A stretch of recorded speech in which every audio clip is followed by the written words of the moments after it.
You're like the thinker here. What's going on, Alan? I'm a bit confused. By? Did Derrick Lewis retire? I don't know. Oh, he's probably. Probably. Probably was the key word in that Probably. Welcome to the MMA podcast. Karyn, Bryant here. Along with Alan Jouban. What's up, guys? Well, clearly we're confused about Derrick Lewis at UFC Auckland. So we'll get into that. Obviously, we're going to talk about that was the KO show. That was the Up until then, yes. Or I guess it was a finish at the end. An odd one. It was a finish. What I love about these shows too, because some people were just like, "This UFC Auckland card sucks." Yeah. Like, who's all these? Oh shoot! Finish. It's always those ones that you give these guys an opportunity to shine, and they did it this card. Yeah. Well, speaking of shining, I want to start, Alan, with a little personal success.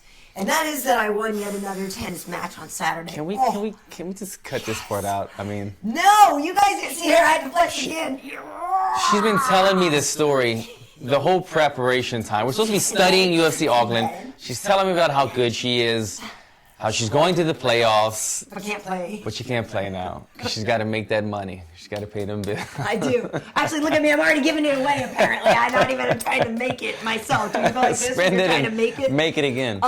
Yeah, so the cool thing is, and you would probably know this, I'm guessing you've fought somebody, you like if you ever had a rematch, it's basically this woman that I played the other day. I'd already beaten her once before, right? So I didn't know who I was playing. Like, well, sometimes you don't know who you're playing. So she shows up. She's really nice. She's like, oh, hey.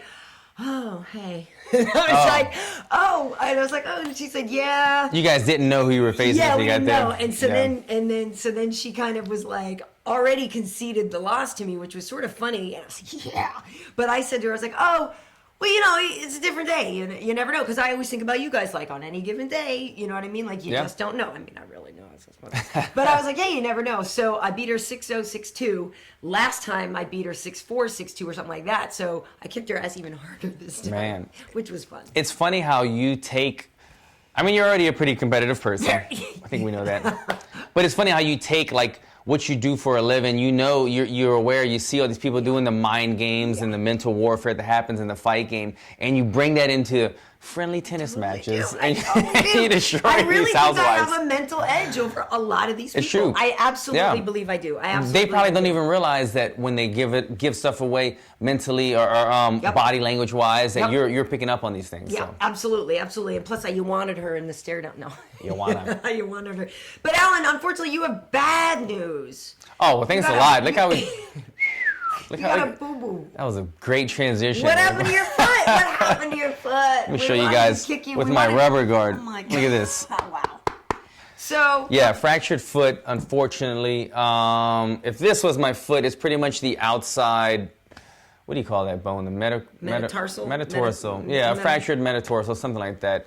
And I did that on sparring last Friday. Like in the first round too, I continued sparring. I had a great session. It was a hard sparring session. I went 4 or 5 rounds, and I felt really good about it. It was kind of getting me back into that fight mode where we're kind of like taking some hard shots and going at each other. And it went well, and I thought I was fine. I trained on Saturday, trained a double on Monday. My foot was hurting the whole time, but I thought it was just the aches and pains of being a fighter. Yeah. Got it checked out Tuesday morning, and unfortunately it was fractured. So with that said, it takes me out of my fight July 8th, 213 in Vegas. I was super bummed about that.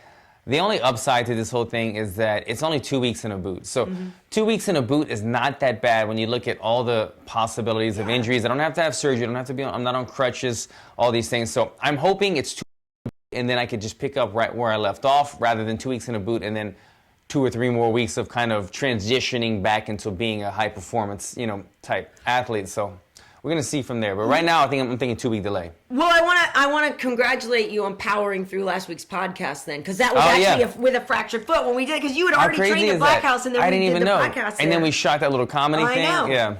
So Brian Camozzi now has a new opponent. So what have they told you about like what you would do then? Because you were saying before when you talked to Sean, it's so difficult because your division, like there's a lot of people matched up and there weren't a lot of open spots either. Yeah. I was thinking, I was like, Sean, this is no big deal. All we're gonna do is we'll take this fight and we'll put it on UFC 214 in Anaheim. Exactly. We'll be on the DC Jones card. We'll just push it back. And he goes, well, that card already has 13 fights booked for that one, so it's gonna be a massive card, by the way. And then he also informed me that it's easier to replace a guy than to move a fight, because if you move an entire fight, now he's got to find two more fighters to go into that spot to fill the hole. So it was easier to replace it. I think his name, Chad Lepre. Yeah, Chad Lepre. Chad Lepre who was replaced me. on Tough Nations. Exactly, and Yeah. he's also a striker, so I think it was a little bit easier transitioning with that. Right. As far as me, I don't know. I'm kind of waiting to go to the doctor again next week before I call the UFC back and try to make something happen. But I still want to fight as soon as possible. If I could be back into the same shape that I was in, or like being able to train the same way I was doing by next week, then I'm going to try to get on any card as possible. But it's looking like the UFC Mexico City would probably be the more likely August card. 5th. Yeah, and he wasn't. He had no intentions of putting me on that card at first, but that's the soonest one, because I think in August there's only 2 cards available. Yeah, but And so, that altitude. oh, that's the Dude, thing, man. It's like everybody talks about Mexico City being legit. Like, it's way crazy harder. altitude. I fought in Cheyenne, Wyoming one time, and that is like 1,200 Feet above sea level feet or above, something? more than Denver. 1,200. Oh, wow. More than, yeah. We landed in Denver, Didn't know drove that. up to Cheyenne, Wyoming. So that Denver's already a mile, but so right. it's a mile So it was higher. higher than that. But Mexico City is like another 1,000 feet or 2,000 feet more elevation than that. So it's gonna be. If I did fight there, it was crazy. But you know what? Kind of influences me is, man, when I think about Tony Ferguson's performance that he had there, he went 5 rounds and he got done with the 5 rounds and he started breakdancing. And I was like, it can't be that bad. No, I know. Well, I mean, and Verdun beat Mark Hunt there, obviously, but it was a factor there, yeah. And he went really early. All I'm saying is take it seriously. Yeah. Wade's from Denver. You can crash with his family out there if you need to go train at high altitude. Call him up. Yeah, they'd be happy to have you there. Yeah. But so it actually brings me to a question I have as we finish up round 1 here, and that actually is kind of about Derrick Lewis and everything, because basically then we know that means he was fighting hurt. Fighting with a fractured foot is one thing, and I think he actually has some foot issues going into this one.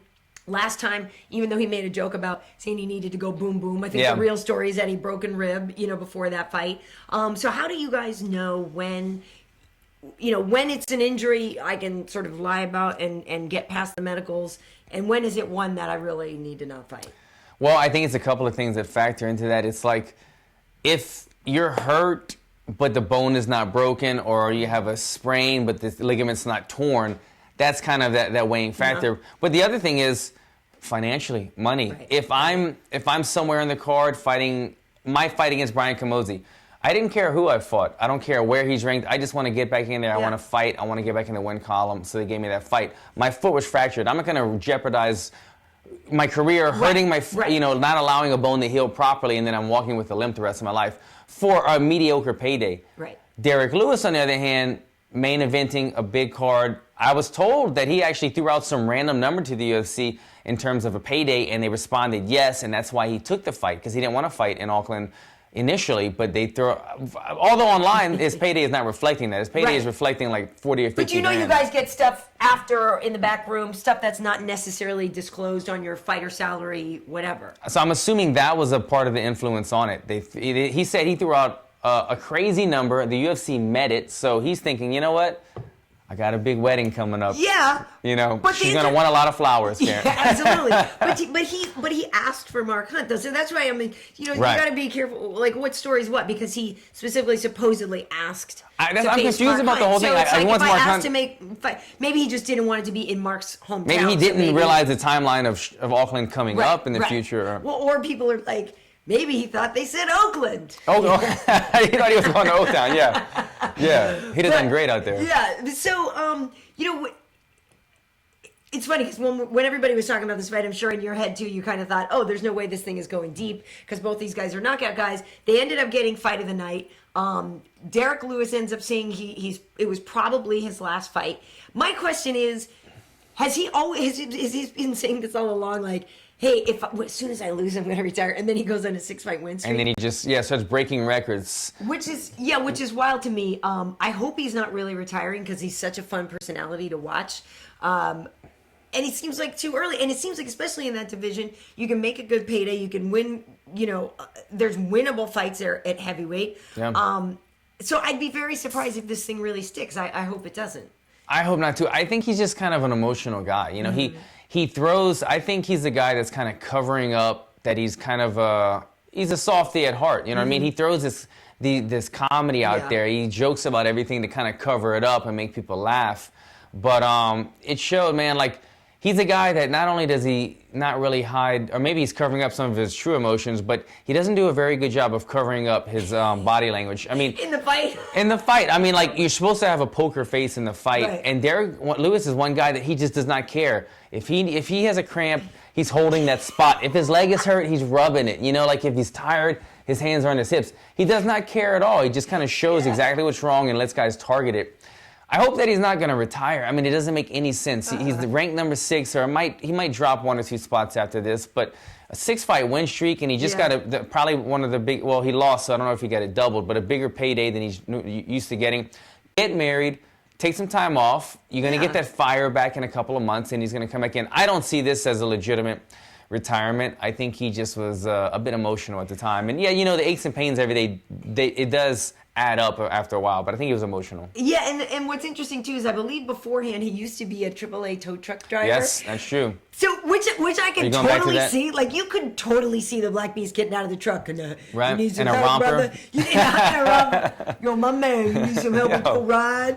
You know what I mean? Yeah. Like, I totally see that. But again, like, we were talking about this the other day. Like, and forgive me, like, my mom's in town. I was working hard. So if he actually already explained why he is leaving, I'd be surprised if he really said more. I didn't hear it. But what's he gonna do that can make as much money? So my whole thing was like, I think you still could have Derrick Lewis as an ambassador for the UFC. Like, he is the most, like, so lovable and stuff like that. Like, I know, it's not like a job that they give everybody all the time, but I feel like he could keep a job with the UFC as an ambassador even if he isn't still fighting. Yeah, he's a lovable guy. He lost his fight, so his stock does drop a bit in the rankings in the fight game.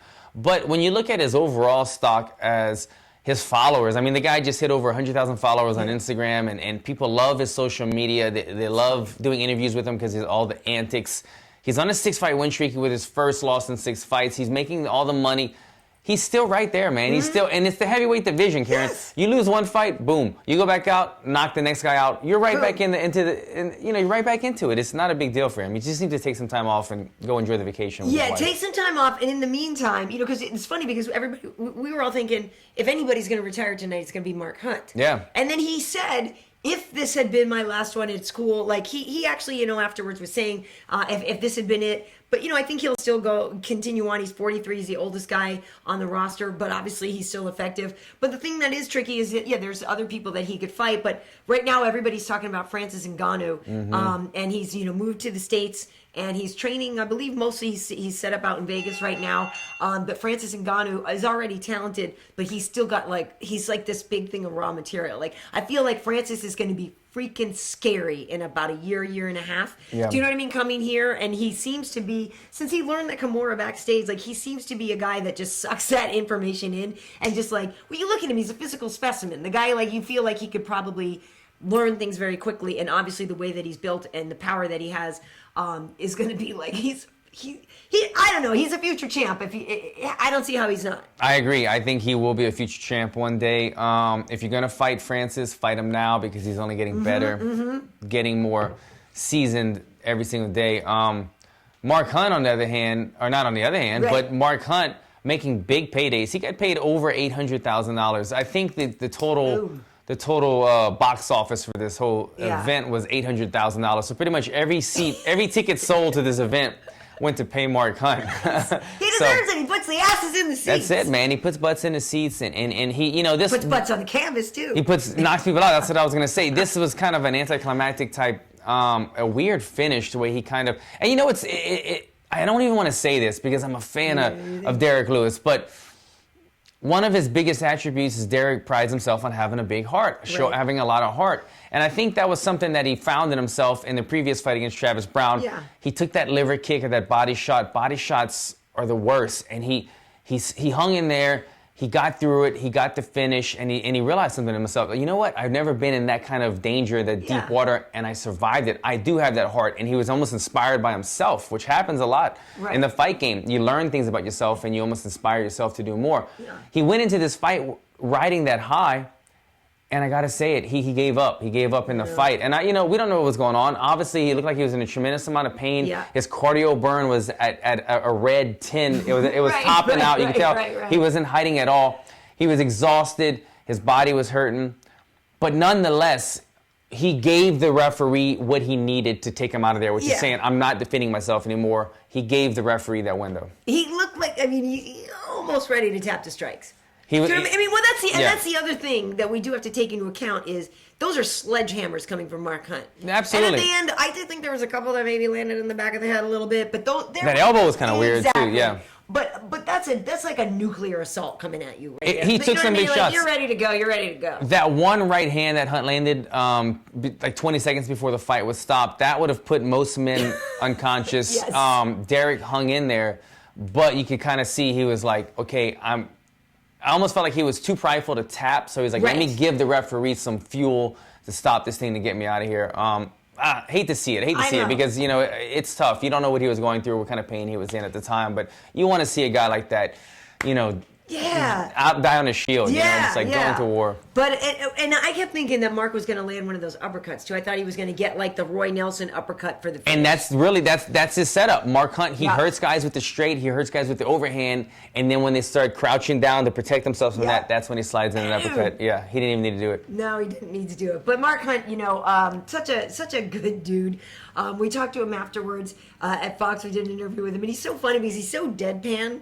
And people should know, too, if they see that interview, there's a 2-second delay on there. So some of the things, I did see some comments, people were like, oh, Mark Hunt's got, brain damage and this and that, like he can't even think straight and process. But no, there's a 2-second delay. Yeah. We were going all the way from Los Angeles to New Zealand. So it's not, I don't think there's brain damage. I think it's just that it was the time delay. But he has a good deadpan sense of humor.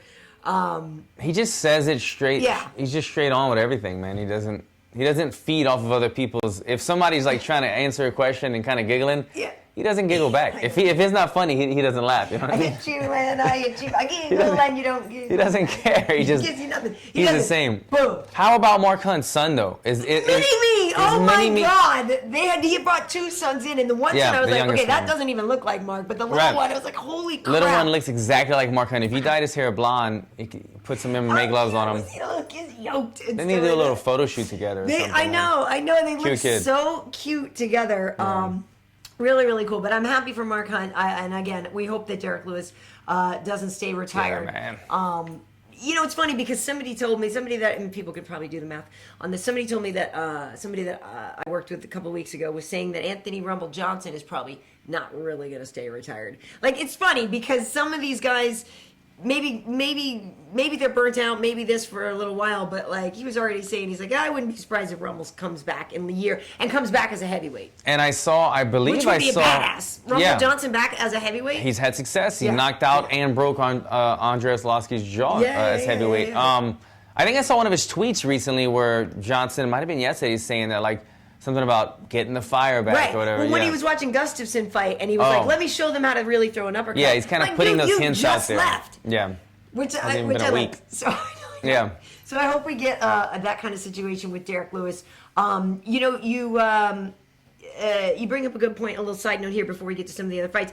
He had Mini-Me. Father's Day is coming up. Mm-hmm. You have that great campaign with you and KG for Lord and Taylor. But my question to you: What's the best Father's Day ideas this year? We're going away on a getaway weekend and stuff, but like, if I were to buy him a gift, what do dudes want these days?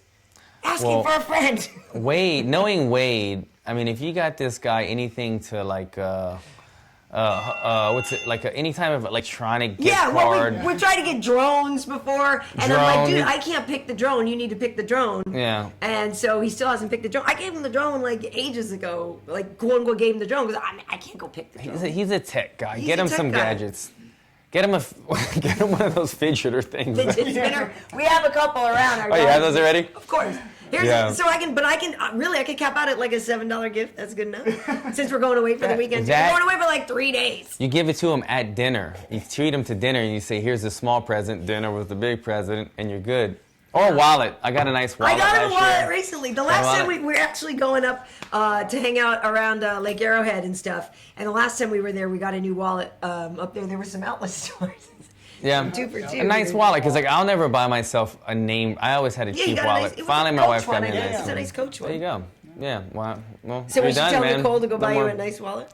I've already got one now. I Would don't. you carry a Louis Vuitton or like a Gucci wallet or no? Yeah, I have. She got me one like a Dior. She got me like a Okay, Dior, nice, or nice. black, simple. But I would have never bought myself like a $200, whatever they cost, $300 wallet, unless it was a gift.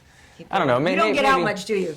You think maybe you can get a these days. Dior wallet for $200? Yeah, maybe they're a little higher. That's I don't know. hilarious, Alan Jouban. Hilarious. I was in the Gucci store. I don't know. I was in the Gucci store yesterday. I was like, I might want a belt. $480.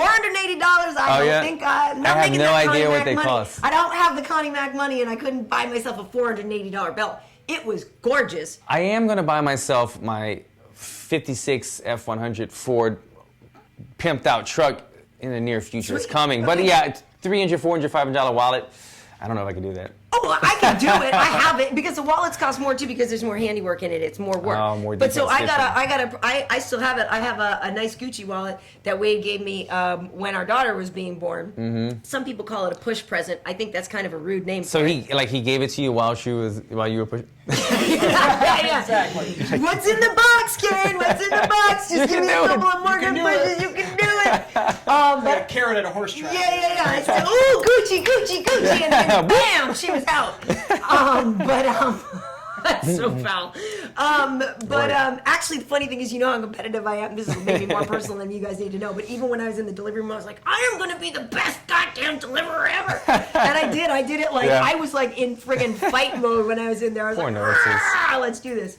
But anyway, 5 days coming up. This is my gentle reminder. A long way around. A gentle reminder. When is that it? you got- next Sunday. Next Sunday. Okay. Yeah. Good to So know. we're going to go away. So we'll actually already... Good. I guess I don't need to know it. No, you don't have to. You're not. I can just sit you're back not and relax. Right, Yeah, right. cool. Just sit back and. I don't need to know anything. Yeah, Yeah. well, whatever. Okay, so anyway, let's talk about some of these other fights. Derrick name. Brunson. Okay, so we always say, and I'm sure you were thinking about this. I'm sure you were talking about this with the people you were watching this with. How Dan Kelly is the unlikeliest guy, to be going on this run in the middleweight division. He was on a 6-fight win streak. He's 42, I think 41. Anyway, not. It doesn't look like it. His nickname's Dad Bod, whether he likes it or not. Yeah. But his bill came up for payment when Derrick. Yeah, his I don't want to say his Rent was luck due ran there, out bro. because Yeah. he's been putting in work, but Right. it was interesting. Hello. I picked Derrick Brunson to win this fight because of his athletic ability, his wrestling, and his power punching. But when you look at this thing on the flip side, his last win, Daniel Kelly's last win, came off of a very athletic Right. wrestler who hits very hard in Rashad Evans, Yeah. former light heavyweight Yeah. champion of the world. Daniel Kelly was able to pass that test. I think the mistake that Rashad Evans did is he was a little bit too tentative in this fight. And I was thinking, okay, if Rashad would have pressed the action a little bit more and used his athleticism and explosiveness advantage over Yeah. Daniel Kelly, he might have had more allowed Kelly to control the momentum. Yep. And he should have taken out Kelly's knee. That was That too. That was another thing I was waiting to see. Will anybody throw the low kicks against Daniel Kelly's knee, who he says openly is very messed up. He has to tape it all the time. He's a like held southpaw. together with tape and dreams. Yeah, he says as long as he could tape his knee wherever if the commission allows him to put a band on his knee, then he's able to fight. Otherwise, he might not fight if it's not wrapped up. It was wrapped up that night. I was curious to see if it was going to get hit. But I thought Derrick Brunson did great. He finished the fight with aggression, but he started the fight controlled. Didn't rush in the bad positioning right away. He started the fight, kind of played the angles, got a feel of Daniel Kelly, and then when he saw the opening, he cracked him with a perfect 1-2 and just put his lights out. Yeah, it was a good fight. I'm happy for Derrick, because it's that combination of the aggression that he used in Robert Whittaker, but he found the right time for it. Yes. Instead of rushing like he did with Robert. Yeah. And then the pacing with Anderson, maybe he took too little time. So it seemed like he found the right combination Yeah, there. good happy medium. Exactly. I picked Derrick Brunson to win this one because he should win it. You know what I mean? Same thing why I thought with Rashad, he should win it. Like all that thing. And also we do have to remember that was Rashad's first fight at 185. And while I actually think Rashad did squeak out that split decision win, but they gave it to Dan. It was a close one. It was a close fight, but I thought he squeaked it out. But I am definitely biased. I like Rashad a lot. I mean, I'm not gonna lie. But I know people were like, oh, if you can't even beat Daniel Kelly, you should stop. That's crazy. But because Daniel Kelly is very tough, and like you're saying, if you're in the clinch game with him and all that stuff, he's going to be there all day. You can't get rid of him. And as deceptive as Daniel Kelly may look, we joke about it, the dad bod. He still was on a 4-fight win streak, and his record was 12-1 going into this. Right. He's only had one loss that counted. Right. You know, he's had some other losses on the Ultimate Fighter that didn't count. But 12-1 in the UFC on a 4-fight win streak, that's an incredible record. His time kind of came to an end, though. I think... You think he should stop? No. I don't think he should stop. I think, you know, unless he wants to. He's still able to make money and put tough guys away, continue doing it. But when you start climbing the ranks in the rankings, Daniel Kelly, after the win over Rashad Evans, put him in the top 15. He was ranked number 15. Once you get in the top 15, although, as you know very well, the middleweight rankings after the top 5 kind of slide off. But still, once you get in that top 15 in the middleweight, you start going against these guys that are athletes, these guys that have that quickness advantage, not just the normal put the 1-2 stuff together. And it showed in that fight. Derrick Brunson is a special athlete. He's very quick. He's a good wrestler who likes to take people down, ground and pound them, and put them away with rear naked chokes, but he still has that one-punch capability of knocking your lights out. Yeah, Derrick is very, very good. And he needed the win, and he got the win, so good on him. But yeah, I don't know if Dan Kelly will keep going at this point. If he needs to. I mean, he's certainly proven a lot. Did he hint anything or no? I don't think so necessarily. It's just really a combination of age and like I said, if your knee, like if you don't have a knee, and at this point, you know, you were a 4-time Olympic judoka, you've done all this. Like it's more one of those like, what else do you have to prove? Right. And unless it is one of those things where it's like, yeah, the payday could be amazing, but I would imagine he could go around being a judo trainer, and teaching some seminars and whatnot. Exactly. What was I was gonna ask you what your thought was on the Coco, Nguyen Cutelaba versus H.E.A.T, the Silva. Now, was that the Coco or actually the Ross? What might have been the Coco? Was Ross the Coco? But I want to talk about the right. Nguyen one. Ross was the Coco. So let's get to the Coco first. I'm a little bit heartbroken. Dan Hooker one. I'm a little bit heartbroken. I've been a Ross Pearson fan like forever. Me too. And I had picked Ross. Yeah, and he was looking so good, and he talked about how he was going to make some adjustments, and he was really moving well, and he was working well, and he was landing a lot. The left was landing, all this stuff was landing. I thought Ross was looking good, had a lot of pop, had a lot of pep in his step, and just the perfectly timed. And it's like good on you, Hooker. Like that was freaking perfect. But I was a little bit heartbroken. I was too because I fought alongside Ross before. We've just hung out briefly in hotel rooms. He's a cool dude. He's been around forever. He's fought anybody and everybody. I thought Ross Pearson was going to take this because of the experience advantage. Ross Pearson was on a 3-fight skid, I believe. Yes. 3 losses in a row. But you look at the guys that he lost to. They were tough guys, man. He was fighting guys like... he actually fought, what's his name? Stevie Ray was the last one, and that was a close fight. Yeah, and Stevie Ray's a tough guy. And then he also fought the guy that the welterweight that just got backpacked by the jiu-jitsu guy. Masvidal. Thank you. Yeah. See, that's why. I know. That's why I have it again. Yeah, exactly. Masvidal. We're gonna go on the charades game pretty soon. He fought Masvidal at welterweight. He fought Masvidal at welterweight. Masvidal is a tough matchup for anybody. So anyway. Yes. He was fighting very tough guys that are like ranked guys or right outside the rankings, where Dan Hooker was still fighting kind of just whoever they gave him at the time. So because of the experience factor and the amount of tough competition that Ross was facing going into a fight against Dan Hooker, I thought, okay, this is almost an easier fight. It was an easier fight in terms of competition. But man, Dan Hooker fought great. He kept him at bay with those long kicks. Didn't let Ross get inside as much as Ross wanted to.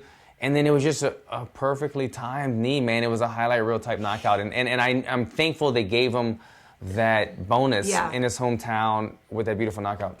Yeah, I mean, he did get hit. Hooker. He got hit. He got hit sometimes. Yeah. I thought he was going to get hit more, though. I thought he used his kicks well. But what would you do? Because, again, some people are like, oh, Ross is washed up. And I know that's 4 in a row. But, like, to me, Ross Pearson still can win fights. I don't... Yeah. Again, I guess it's what you want to do and what you get out of it and this and that. But, like, to me, he's still a very valuable, worthwhile fighter. And I would love to see Ross continue fighting. We're not talking that if he should retire, but I get what you're saying, 4 in a row. What happens now? But it is a tough position because, like I said, the 3 losses before this, I was like, okay, whatever. These are guys that are like top 15 guys. You lose to these kind of guys. just let him fight a lesser caliber fighter, which they kind of gave him. Right. And Dan Hooker knocked him out in a highlight reel finish. So it's kind of like, now what do we do with you? So it's a tough position that Ross is in. I hope he can, like always, when you're in a bad spot like this, don't make any drastic decisions. You go take a little time off, maybe reinvent yourself in a new camp or a new coach or something like that, get the fire burning in, and then come back and have a strong performance. Yeah, he's a good dude, too. Okay, so the Cutelaba one. This one is funny because it was the Hulk. Cutelaba. The Hulk version. Nice. Look at you, love that. Enrique. No, not Enrique. Enrique. Enrique? Is it Enrique? Yeah, it's Enrique. It has an H in it, but you just have to say that it's Enrique. Oh, she speaks Portuguese. This isn't fair. Well, it's just also we get the little audio file. Just speaking Portuguese doesn't mean I can say everybody's name correctly because it's so different down there. And like I said, I told you the people that say that like Shogun and those guys like speak completely different Portuguese to anybody else. Oh yeah, and the people are like, I don't even Brazilians and friends of mine are like, I don't know what the hell he just said. Yeah. So, but it is all different. But this one was the Hulk. Cutelaba is the Hulk. Enrique's nickname is Frankenstein. So it was like a superhero matchup. And I don't know what happened before the weigh-ins, why Cutelaba like pumped in there. That, though. Right. And then he just came out like, we were like, did the Silva steal his lunch money? Did he talk crap about his mama? Like, what happened? Because he was so fired up and just Hulk smashed the crap out of him, and then was like talking smack. He was into it, man. Yeah. And Iwan, I like this guy, man. Yeah, Cutelaba. he's good. Iwan, this seems to be the thing on Iwan, that he's an intense guy, man. He stays in it. And so watching the weigh-ins, if you saw it, what Karyn was talking about, Iwan got into Enrique's face and they had to kind of hold him back. And I was thinking, okay, he just set the platform right now. He's in his face. He's known as an intense guy. He's pumping this fight up. He has to then, it'll be interesting to see, does he come out with the same intensity? Does he continue it? He steps into the octagon where Bruce Buffer or Tony Martinez is calling his name. He got in Enrique's face again. Yeah. Continuing with it. The fight starts. He keeps with that aggression. I like it. It shows that he's genuinely 100% committed to this. When he flips the switch, he literally flips the switch in his head to say, I'm going into this Hulk smash mode, and he does it. It was an impressive performance, man. And Enrique is a tough guy. He's a guy that he's got a lot of knockouts and he can take some damage, but he's a tough guy to put away. I think he only had like 2 losses or something, and he's a guy that he always hangs in there even if he's hurt. So to see him get put away that soon, man, Hulk smash, baby. Hulk smash. Well, again, he's also light heavyweight, another division there that's pretty wide open. Yeah. Once you get out of like top 4 or 5 or whatever. So I expect good things from him. I know we finished up our rounds. I did want to get your take quickly on the Ben Nguyen win over Timothy Elliott, because like beforehand we were like, oh, this is going to be a great scrap and these guys are both so good and this could go on for a while and this is going to be so fun. I did not expect, not that I didn't expect Ben Nguyen to win, because I thought this one could go either way, but I didn't think he would tap out Tim Elliott and that quickly, under a minute, 49 seconds or whatever. That was really impressive. If you would have asked, I was completely wrong on this fight, I'll say it. If you would have asked me, what does Ben Nguyen need to do to win, I'd have said, stay out of the scramble, use your taekwondo, keep him at bay, use your power in the striking, stay away from the scramble, because Tim Elliott loves the chaotic scrambles and he loves to take people's back. Ben Nguyen got into a scramble, took his back, put him away. Although, one thing that I was shocked about is I feel like Tim Elliott underestimated Ben Nguyen's jiu-jitsu. Ben Nguyen, I think, is a brown belt in jiu-jitsu. He didn't give it any respect because there was this, it's like when he took the back, Tim Elliott kind of just said, whatever, my neck's here, but I'm not worried. I'm not worried about it. And he took it and he committed to it and he got the tap. And I was shocked, man. I couldn't believe that happened. It ended so suddenly. Yeah, I was very surprised. And we know Ben Nguyen was supposed to fight Joseph Benavidez, so maybe eventually we'll still get that fight after Joseph heals up. But yeah, we were thinking maybe win by KO or Elliott by sub, but we didn't think it was going to be win by sub. Win by sub in the first round. It was first round, right? Yes, 45 seconds or 49 seconds. Crazy. It was bananas. And then we were joking too, because we were like, Ben Nguyen went backstage. He's like, 45 seconds.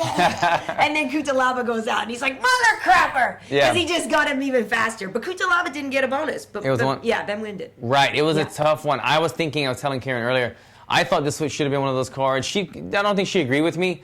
I think this should have been one of those cards that there was no fight of the night, because the main event was exciting in my eyes, but it's because they had 2 big guys. The build-up for the fight, but the fight itself to me didn't deliver like I wanted to see it. I thought there should have been 4 performance bonuses for all those great finishes. Main card finishes. Yeah, I think it was fight of the night, though, in that it did go to the 4th round, and everybody thought, this would be a faster fight just because those guys are both so big and powerful and dangerous. And maybe they're trying to appease Mark Hunt, who's in a lawsuit.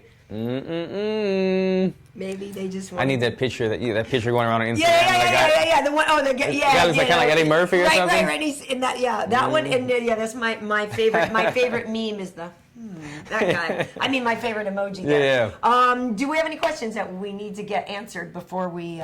Let's see. We're going a little break here. I'll look for. Some I was going to say we haven't had a can we? UFC Octagon girls. Do you mind? I need to take a little mental rest here. This angle right here, some girls know the angle that they like, and this is the perfect fun bag angle apparently, because it's like it draws you in right away. I'm doing commentary right now on you are. Our ring card girls. What happened? Was it done? Okay. Jesus, what kind of lunch break? You were getting into a trance. Sorry. You were a little hypnotized. I'm seeing doubles. I was seeing doubles. We would have had you quacking like a duck. All right, back to business. So, Alan, we have a question. I have this footage of you here. Oh, look at that, with man. Your boot. The boot. And people are wondering what's going on with your head wrap here. Yes. I have been getting some people questioning me about that. That's You're wearing a do-rag? You wearing a wave cap? No. It's coming up right now. Right here we go. Okay. You see that? So the black band, by the way, is the strongest band. That's the one I use for my neck gains, baby. We over at Chain Fitness, that's where I train at Chain Fitness with my homie Taylor. We're into the neck gain. That's our thing. It's getting swole because my training partner, Kevin Casey, if you don't know him, if you've never seen the guy and you got in an argument with him in traffic and he got out of the car, probably get back in. He's just like... You'd give him gas money. Yeah, you'd probably be like, you know what, man? Just take it. Just take my money. Big, intimidating looking black guy with a huge neck, okay? And so we kind of have a neck game thing going on right now. And he kills me, by the way. But we're working on neck. So that band right there, we like to finish our workouts by doing just some neck strengthening stuff. And when you add that, when you add the resistance band to the neck while doing other exercises, just increases it. So yeah, we're just working on the neck game over there. Do you think that actually makes you less susceptible to being choked out? Not choked. Actually, some people say OSP likes to say he likes thicker necks when it comes to choking. It makes it easier. Right. But it helps with the knockouts, because if you have a pencil neck and a granite chin, you still get knocked out. But if you have a good neck that could, keep you maybe from the impact being absorbed too much, your brain doesn't hit the skull quite as hard. Either way, like if you get hit by Drago, you're probably gonna get knocked out. But having a strong neck, especially when you're battling on the cage and you're fighting for that dominant head position, man, like I see the progress all the time when I'm battling and guys' necks are getting tired, and I'm just making them carry my weight. And then, my neck's conditioned for it. So, and it just looks good in church. You know what I'm saying? Neck game, when you keep those 2 buttons undone, Cowboy Cerrone's got a good neck game. Joe Schilling, I'm on to you guys. I'm kind of a neck guy. If I'm out there. I'm watching guys. Do you see that picture Joe posted where he's smoking weed outside the police station? I saw that. Yeah, I was like, Joe Schilling is a baller. California, man. I mean, we do anything over here. I know. Another question? In response to the video, someone's asking, Alan, do you scream like a man when you lift? As opposed to... I don't know. You look like you're screaming. You know what's funny? I don't have to do... I mean, there's some grunting going on, but if you ever watch any of my training sessions, I don't have to, because my trainer, Taylor, he's a freaking screamer. He just doesn't shut up, but it gives me that little extra motivation. So, yeah, I'm a grunter, but I'm not trying to wake up the whole gym. What else we got? Karyn, I've got this picture of you in the studio with Miesha. Yes. People were asking, how do you think Miesha did, and do you think she'll be back? Yeah, I think she did great. She's such a nice girl, and so we had fun. So that's us there goofing around with Flo in the middle, because we were like, listen, it's girl power here today. So like, don't pour it up, right? Beat up Kenny. Yeah, no. So we were just having fun with him. He's obviously Kenny's a great sport. No, Miesha's great. She is. It's fun to have her there, and obviously it's nice to hear another woman speaking on the fights and everything. And it's nice to get her perspective. And obviously she's been in the game for such a long time that she has a lot of knowledge to impart. So it's great. It's not like we're just putting her there because she's cute. It's like no, she actually knows a lot of information. So I think it's great to have her there as another kind of voice. So I don't know if she's booked on any right away, but I'd be surprised if she hasn't come back. And she and I have actually talked about some ideas for shows that we want to do together. So if you guys tweet it at UFC on Fox and stuff, because Miesha and I want to do some things. Is it going to be in a different language as well? No, it'd be in girls' language. How many languages? Body language. Girl talk. Hey, girl. No, but we want to. We're going to just talk about stuff. It's like I'm going to play with her hair. I'm going to brush her hair and be like Miesha. Oh my god. And then we're going to talk about dating and stuff. Because she's super single. I think I shouldn't give that away. I'm not sure if she's single or not. She's in high demand, though. That's a bad thing in girl world, right? If you're super single. Well, it depends, Alan. Just because a girl is single doesn't mean she isn't having any fun. She's not playing the field. By the way, I like Miesha. I know you're watching. You always watch my videos, and you always like them. Stop it. I was digging the leather jacket she was wearing. I liked it. Yeah. Well, we were joking too because she had to do the demo, and I wish I could have brought it out. She and Kenny did a demo, and Miesha was doing it in high heels. So then at one point, I took off my shoes at Kenny. I'm like, Flo, next demo, you're wearing my shoes because girls have to do everything in heels and all this stuff. It's just like they say with the dancing, like it's way harder for the girl. They can't see your feet. You don't have to. I know. You can go in your slippers. Well, sitting there, but when they were out doing the demo, she was in heels. Oh, that's true. Do you know what I'm saying? You got to finish. Anyway, no, it was fun having her there. She's a cool chick. I've known her a long time, so it was fun. Nice. Yeah. Good. Yeah. I give her a follow. Yeah. I do follow her. What am I talking about? Yeah. Some comments, people were saying, hey, maybe Ross could go over to Bellator. Nah. I mean, I guess he could. That's his option. That would be, No, I'm not saying no. I'm just saying you don't have to release him. I mean, I know on the but he's won the Ultimate Fighter. He's like I think the UFC really likes him too, right? I think so too. Especially, he speaks for that European market too. For sure. They love to promote those fighters from internationally. But Bellator, if that was an option, that would just be something for him that if he wanted a new stage, something that might remotivate him, maybe they would offer him a bigger chunk of change. Cool. But like I agree with you. I think that he's still good for the UFC, and I like to see him stay. Yeah, it is tough, though. 55 division is so tough. That's the thing that's hard. Like, it's so deep with so many good fighters. But, I mean, I'm sure Bellator would be happy to have him. And I said, I think the guy should still fight for a while. So option. And I guess lastly, you guys have talked about this in other podcasts, but speaking of Bellator, people were wondering your take on Chael and Wanderlei. Some here think Wanderlei is going to smash Chael. Others think Chael will get Wanderlei. I would think Wanderlei would win. But that's just me. It kind of depends on what Chael's showing up. I mean, that's kind of. I don't think that USADA is going to be there. So a little birdie wants to. The rumor on the street. For either of them. Yeah, for either of them. That's the thing. You know what I mean? I don't How know. does this not win?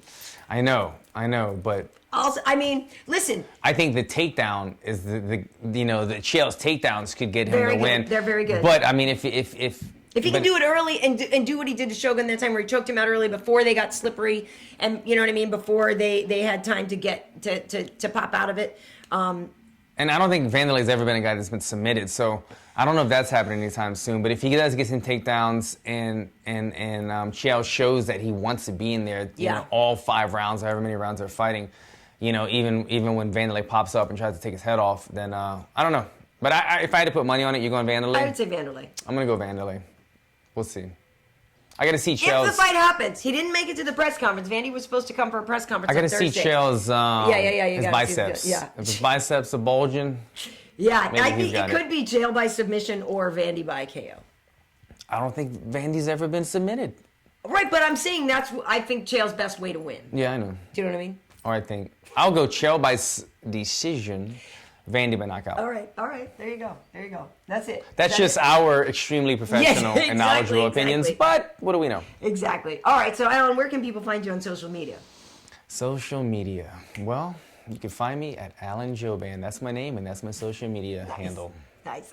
I'm at Karyn Bryant, Karyn. That's what you're watching this show on right now on my YouTube channel. We also have an MMA Heat channel. We have MMA Heat on Facebook. We have Trocasao MMA on Facebook as well. It's a show I do with Evie Rodriguez. We'll probably be doing another one this week, I would think. So we'll be looking forward to that. She's always got all the inside scoop from all the Brazilian fighters. And of course, we know Bethe Correia is in the main event against Holly Holm this coming weekend and stuff. And, you know, the latest update on Jose Aldo we've had is that, you know, he's taking some time with his family and his friends, trying to decide what he's going to do next. But yeah, so that's some good stuff. And yeah, happy Father's Day in advance. Hopefully run that Lord and Taylor ad a lot. Have you been seeing it? Check it out, guys. Have you seen it? Go to YouTube. So cute. Lord and Taylor, Father's Day ad. You'll see yours truly in there with little man, KG Fresh, and Buster, my dog, got in the commercial as well. Family's getting paid. Jouban fam coming up. Nice! Did you upgrade his kibble? Yeah. No, we're still eating the cheap food, sorry. Buster got to pay his dues, though. Yeah, you know. You don't get right to the Not to right the away. foie gras and all the. Give you some good treats now and then, but expensive dog food gets expensive. Awesome. All right. Well, thanks you guys for watching and wish us all, help us wish Alan a healthy, speedy recovery. Thank you, guys.